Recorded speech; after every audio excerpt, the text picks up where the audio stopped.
Tell me about Norway. Thank you so much for asking. Norway provides a warning that I think we should pay attention to. They were an early adopter of the electronic shelf labels, so customers are used to seeing them in the stores, and they're used to seeing the prices change while they're shopping. One article estimated sometimes as much as 100 times a day.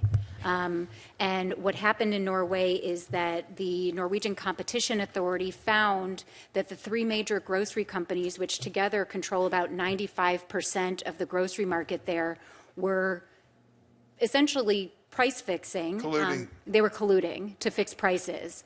They were visiting each other's stores to document price comparisons, but instead of using it to lower prices, they were able to confirm when their competitor was offering a higher price. And the electronic shelf labels were the important piece of the puzzle that enabled them to raise their own prices instantly when they saw that.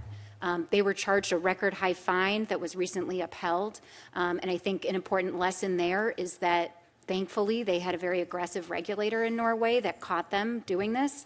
And I think that's something that we need to be very aware could happen here. Dr. Zhang, I don't think we consumers have a fighting chance. The information that's being gathered about us involuntarily is hard to describe in terms of any limitations. Facial recognition, for goodness sakes, you can walk in the front door of the store and they'll identify you on the spot. I'm told that many stores, particularly grocery stores, track the customers in their journey through the store, dwell time at certain shelves. All this is being accumulated. I don't think it's any coincidence that most stores put dairy products as far away from the front door as possible. So they think people want to buy milk before they go home or eggs. It's way over there in the corner of the store. You have to wander through the store to get over there.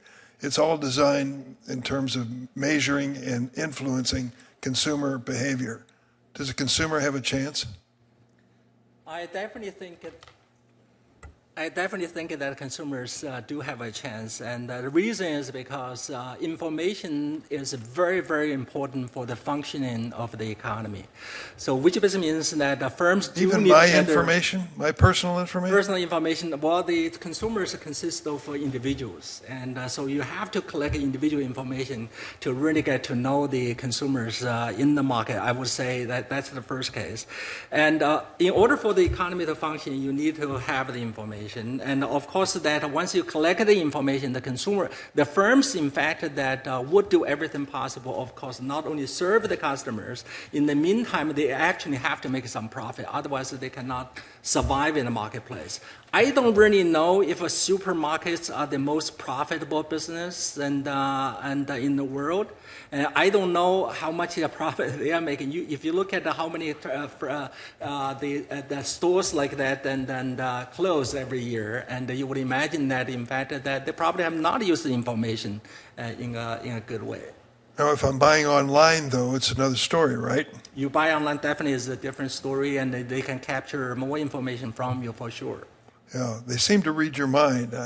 I don't have any of Claude or any of those helpers in my home to monitor what's going on. By the way, I get upset too. And a lot of times when the firms do something like that, of course, in that case, given that the prices are actually changing from the high to low, and in this case, of course, that you have the opportunity to take advantage of the low prices too.